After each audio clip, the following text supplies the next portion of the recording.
Good afternoon and welcome to another trip report. It's Friday, the 1st of November 2019. I'll be taking a local train from Faro in Portugal to the border town of Vila Santo António. Yeah, Vila Santo António, I pronounced it right. This is also the starting point of the longest railway journey possible by train. From there on, I will take a ferry to the border town at the Spanish side of the border, crossing the river to the town of Ayamonte. I hope you enjoy the video.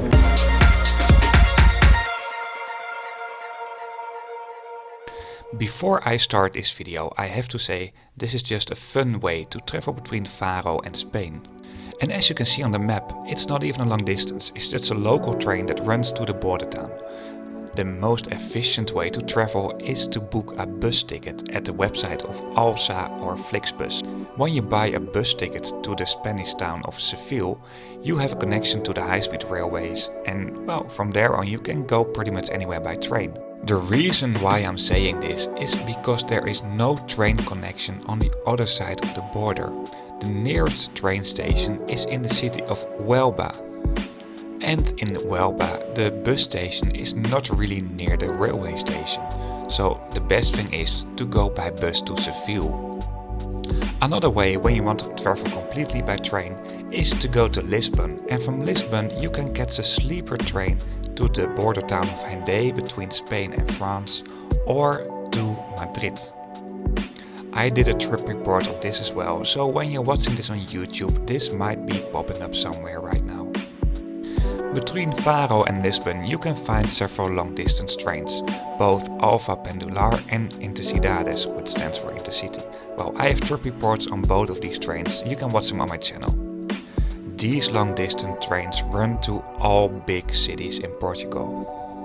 The ferry in this trip is just a small distance, so don't expect too much, but it's a really nice and fun way to travel from Faro to Spain. So here we go!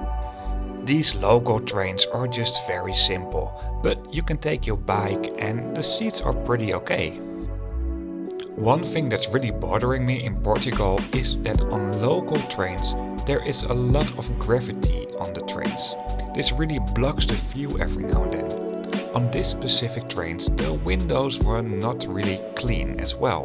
And this is a pity because the views along the way can be really nice. From my experience, long-distance trains don't have this problem, so when you go on a long train journey, you won't have this problem.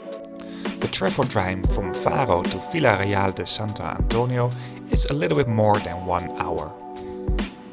These trains only have one class, and you cannot make a reservation for the seats, because these are just local trains.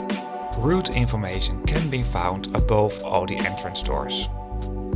This small train also stops at a lot of coastal towns. Because this train serves more like a commuter train, you won't find the overwhelming space for your luggage, but of course you will find the overhead luggage racks. And you will have a reasonable amount of leg space. It's all very good value for money, because ticket prices are very low. You will pay less than €6 for the entire trip. This doesn't include the ferry at the last part of the journey. When I took this train, the toilets were pretty okay. Well, they were not extremely clean, but I can't say they were not clean. Well, maybe it felt a little bit unclean because of the graffiti on the door. From this point, I'll show you some views I had from the train. Well, the ferry will be afterwards, so stay tuned for the last part of this journey.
The railway station of Vila de Santo António is not a big station. The terminal station used to be right across the ferry, but now it is this station.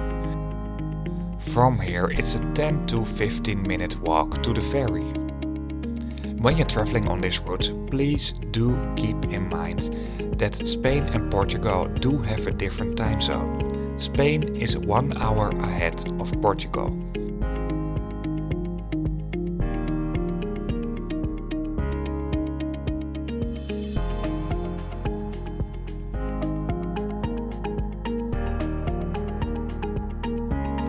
Right across the ferry terminal you will find the old abandoned railway station.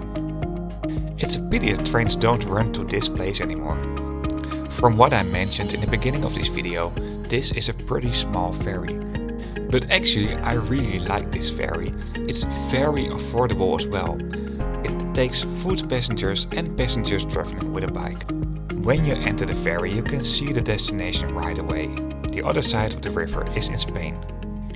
From here the border is also marked in the harbor, as you can see here. The ferry itself is pretty simple. You can wait both in and outside. And well, I didn't find any facilities worth mentioning. The entire ferry ride only takes 9 minutes.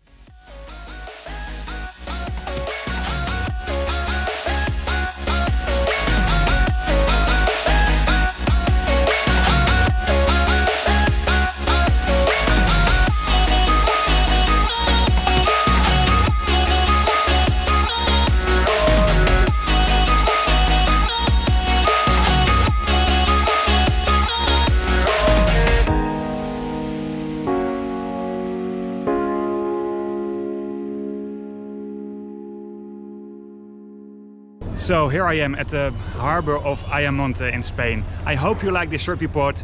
Kisses, hugs, and see you on my next trip report. Goodbye for now.